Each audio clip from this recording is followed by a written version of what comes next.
As I switched on the light, heading toward the bedroom, I assumed my wife, Amalia, was deep in slumber. But a sudden fiery pain erupted across my cheek, and I crumpled to the ground before I could comprehend the assault. As I struggled to shake off the daze, a shadowy figure stepped forward from the gloom. He towered over me, his voice cold and threatening. "This is your final moment," he announced. That evening, as I neared the front door, I expected nothing more than a calm night. I had been pushing myself to the limit again, enduring another exhausting 14-hour day at the financial firm where my boss preached, "If you're not worn out, you're not putting in enough effort." Weariness clung to me like a second skin. But tonight, rest was finally within grasp. I longed to sink into bed. The house was quiet, the lights dim and gentle. I thought Amalia was already lost in dreams. Yet, as I illuminated the bedroom, a shadow stirred, and an uneasy instinct warned me of danger. Before I could respond, a fist slammed into my face, knocking me to the floor. Pain throbbed through my skull, my sight blurring. Straining to see clearly, I made out a man emerging from the darkness, standing over me. "This is your final moment," he repeated, his tone precise and chilling. 6 years prior, I thought I had struck gold. Amalia and I met at a professional gathering in Prague. She was magnetic, her dark waves accentuating a face that could adorn a billboard. She was engrossed in her architectural studies, while I was building a name in investment banking. Our mutual ambition and dreams of crafting something remarkable drew us together. She pictured designing awe-inspiring buildings, and I aimed to fund them. Our life felt like a masterpiece. After our marriage, we moved into a stunning Vienna residence, filled with elegance and art. But as my career soared, work swallowed me whole. Endless nights, frequent travels, and relentless deadlines drained me. Amalia often shared how isolated she felt, as if my job had become my true companion. I tried to make up for it with weekend getaways and lavish presents, but a rift persisted. The fire we once shared was dimming, and I couldn't figure out how to rekindle it. The shifts were subtle at first. Amalia, once an open soul, grew secretive with her phone. She'd step out to take calls, laughing at messages she wouldn't share. When I inquired, she brushed it off as banter with friends. I wanted to trust her. Trust was the foundation of our bond, wasn't it? Then came the business trip.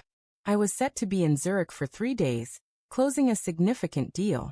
But on the second day, the meeting wrapped up early, and I decided to surprise Amalia by coming home a day sooner. I imagined her joy when I stepped through the door. Instead, what I discovered froze me in place. As I pulled into the driveway, I noticed an unfamiliar black Audi parked outside. My gut twisted. Amalia's friends didn't own cars like that. This one screamed wealth and status, a world I recognized from banking. I told myself it could be a client, but suspicion gnawed at me. The house was eerily silent as I entered. Setting my bag down, I moved toward the living room, where faint voices carried. Amalia's laugh, warm and intimate, hit me, a sound I hadn't heard in ages. Peeking around the corner, I saw her on the sofa with a stranger. He was strikingly attractive, with a sleek, almost dangerous charm, leaning closer than necessary. Her hand rested on his knee. My reality tilted. Rage and heartbreak surged through me, but I restrained myself from bursting in. I needed evidence. Quietly, I took a photo with my phone and retreated to the hallway, my thoughts spiraling. Who was this man? How long had this been happening? The following week was a blur as I pretended all was well while seeking the truth. I hired a private investigator. The findings confirmed my deepest fears. The man was Dominic, a real estate tycoon and one of Amalia's clients. They had been meeting for months, slipping away to hotels, and even our home. The investigator provided a file of photos and text messages. Amalia's words sliced through me. "Lucas is always at work. Dominic, you make me feel vibrant." I could have confronted her then, but I wanted her to feel the full weight of her deception. I needed a plan, knowing I had only one shot. That night, when I flicked on the bedroom light, I half expected Dominic to be there. He must have seen my car and chosen to attack first. His strike was quick, but as he prepared to hit again, I moved faster. I kicked upward, striking his abdomen. He staggered, and I leapt to my feet. "What are you doing in my home?" I bellowed, my voice thick with rage. Amalia appeared in the doorway, her face drained of color. Lucas, stop. It's not what it seems. Not what it seems. I laughed, the sound harsh and hollow. So you didn't invite him here? You didn't betray me? Dominic steadied himself and stepped forward, but I pointed at him, my tone deadly. Move again and you'll wish you hadn't. His confidence wavered. Amalia, let's leave, he said, grabbing her arm. No one's going anywhere, I snarled. Not until I'm finished. I threw the file onto the bed.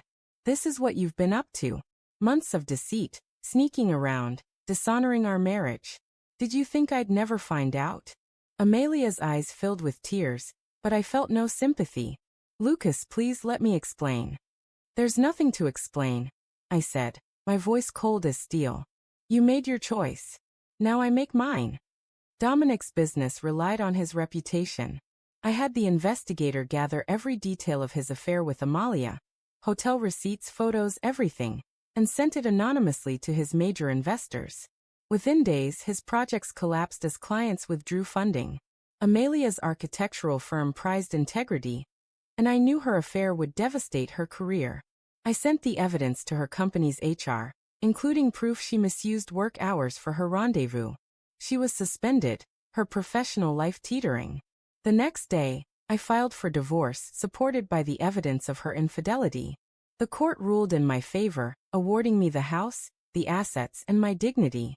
Amalia was left with nothing but regret. Months later, I learned Dominic's company had folded, and he fled the country. Amalia, once a rising talent, was reduced to freelance gigs, living in a small apartment. She tried to apologize, but I never responded. I had no words left. As for me, I found peace in rebuilding. I threw myself into my career, my health, my joy. The betrayal shattered me, but it also showed me my resilience. I deserved loyalty and respect, and I wouldn't settle for less. That night, when I turned on the light, I thought my world had ended. In truth, it was the start of something new. Betrayal delivers harsh lessons, revealing who we are and what we're worth. Sometimes, the greatest revenge is realizing you're complete without them.